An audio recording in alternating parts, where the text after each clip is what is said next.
Hi hello welcome to post 360. నేను మీ మురళీ రాపల్లి.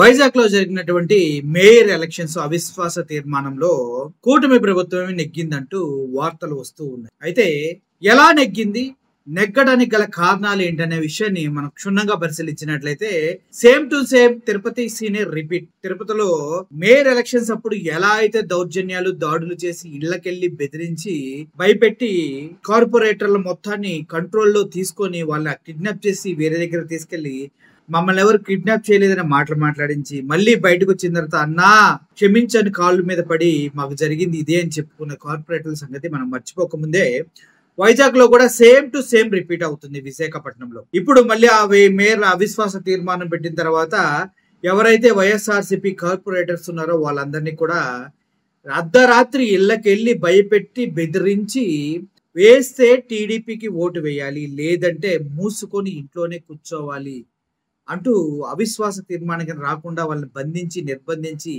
వేధించిన ఘటన ఇప్పుడు వెలుగులోకి వస్తూ ఉంది.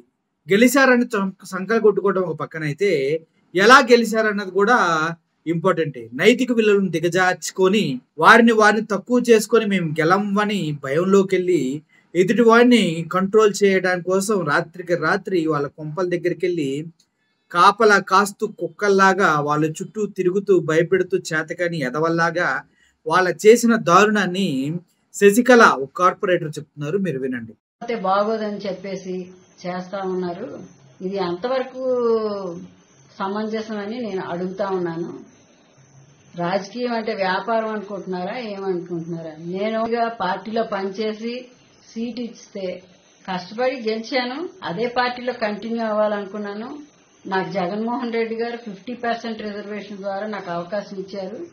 ఇలాగా డబ్బుల కోసం నీతిమాలిన రాజకీయాలు మాత్రం నేను చేయనని చెప్పడం జరిగింది. ఇది నాకు సంబంధించిన కాదు, ఇది పార్టీకి, మా పార్టీలో ఉన్న అందరికీ కూడా పరువుకు సంబంధించిన విషయం. అలాంటిది నన్ను బలవంతం చేసి ఇవాళ అర్ధరాత్రి అప్పుడు వచ్చి తీసుకెళ్లాలని ప్రయత్నిస్తే మాత్రం నేనైతే మాత్రం దీనికి పూర్తిగా వ్యతిరేకిస్తున్నాను. ఇది ఎంతవరకు సమంజసం అని కూడా నేను అడుగుతా ఉన్నాను.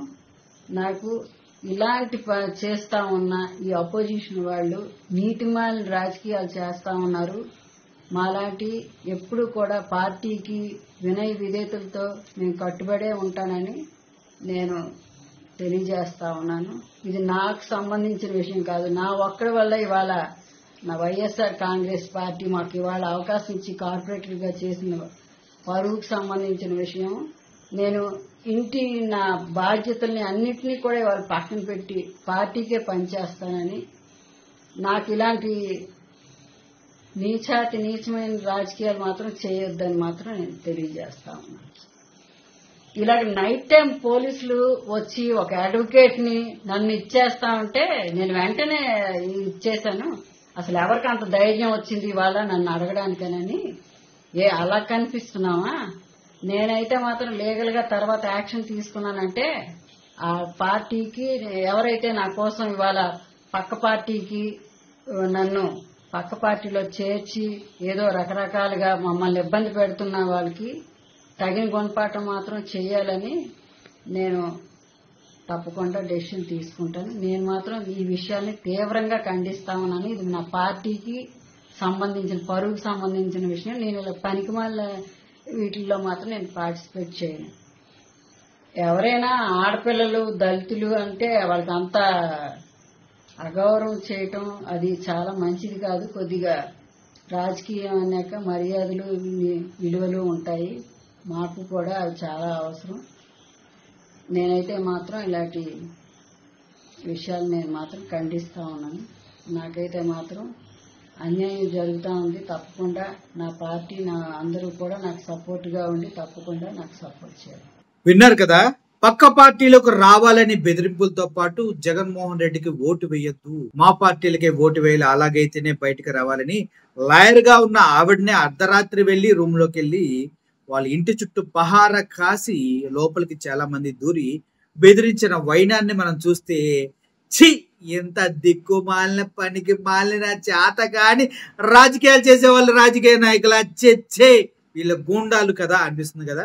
ఎస్, అందరి ఒపీనియన్ అదే. గూండాలు మాత్రమే ఇలా బెదిరింపులకు దిగుతారు. రాజకీయ నాయకులు అంటే నిలబడి పోరాడి తలబడి గెలుస్తారు. మరి ఇప్పుడు మేయర్ పదవుల కోసమే నానా గడ్డి తింటున్న నాయకులు మనం చూస్తూ ఉన్నాం. ఇంకా రాబోయే రోజుల్లో ఎమ్మెల్యే ఎంపీల ఎలక్షన్స్, సార్వత్రిక ఎలక్షన్స్ లో ఏం చేయబోతున్నారు అనేది చాలా చాలా చాలా ఆలోచించవలసిన ప్రశ్న. ఏమంటారు మీరు? ఇప్పుడు ఇవాళ జరిగింది, మొన్న తిరుపతిలో జరిగింది, ఆ తర్వాత పల్నాడులో జరిగింది, ప్రతి దగ్గర జరుగుతుంది దౌర్జన్యాలు, వాళ్ళపైన బలాన్ని ప్రయోగించడం ఇలా కదా. మరి రాబోయే రోజుల్లో ఏమవబోతుంది? వైఎస్ఆర్సీపీ కూడా 2.0లో తుక్కు రేకపోతబోతుందా? అట్టు పెట్టినోడికి అట్టున్నర పెట్టాలన్నదే సామెత. కానీ జగన్మోహన్ రెడ్డి 100 అట్లు పెడతా అంటున్నారు. మరి ఆలోచించుకోండి, ఎలా దూల తీరబోతుందో ముందుగానే మీ ఊహకే వదిలేస్తున్నాం. Thank you for watching this video. ఈ దాడులతో గెలిచిన విజయం ఒక పెద్ద విజయం లాగా సెలబ్రేట్ చేసుకోవడం కూడా చేతకానితనంగానే భావిస్తూ సెలవు తీసుకున్నాం. Thank you for watching this video. Murali signing off. Thank you so much.